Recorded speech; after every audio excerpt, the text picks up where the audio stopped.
Hi all, welcome to Blasters arena. Kerala ബ്ലാസ്റ്റേഴ്സിന്റെ താൽക്കാലിക പരിശീലകനായ തോമസ് ഷോർസുമായി ബന്ധപ്പെട്ട വളരെ പ്രധാനപ്പെട്ട അപ്ഡേറ്റുകൾ നേരത്തെ പുറത്തേക്ക് വന്നിരുന്നു. മറ്റൊരു ISL ക്ലബ്ബായ ഹൈദരാബാദ് FC അദ്ദേഹത്തെ സ്വന്തമാക്കിയിട്ടുണ്ട്.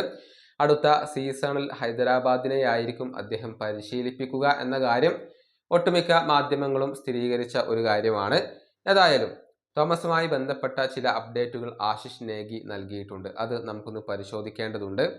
അതായത് ഡൽഹിയിൽ വെച്ചുകൊണ്ട് ഹൈദരാബാദ് FC-യുടെ മാനേജ്മെന്റിനെ അഥവാ ഉടമസ്ഥരെ തോമസ് ഷോർസ് മീറ്റ് ചെയ്തിരുന്നു.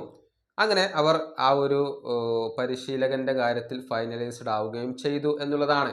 അതായത് അടുത്ത സീസണിലേക്ക് ഹൈദരാബാദിന്റെ പുതിയ പരിശീലകനായിക്കൊണ്ട് ചുമതലയേൽക്കാൻ തോമസ് ഷോർസ് തീരുമാനിച്ചിട്ടുണ്ട്.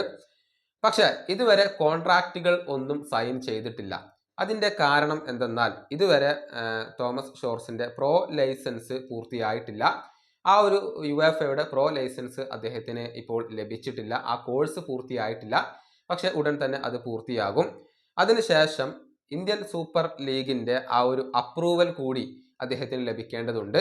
ഈ ലൈസൻസ് ലഭിച്ചതിന് ശേഷം മുഖ്യ പരിശീലകനാവാൻ വേണ്ടിയുള്ള ഒരു അപ്രൂവൽ ഈ ഒരു പരിശീലകന് തോമസിന് ലഭിക്കേണ്ടതുണ്ട്. അതിനുശേഷം മാത്രമായിരിക്കും കോൺട്രാക്ട് സൈൻ ചെയ്യുക എന്നാണ് റിപ്പോർട്ടുകൾ ചൂണ്ടിക്കാണിക്കുന്നത്.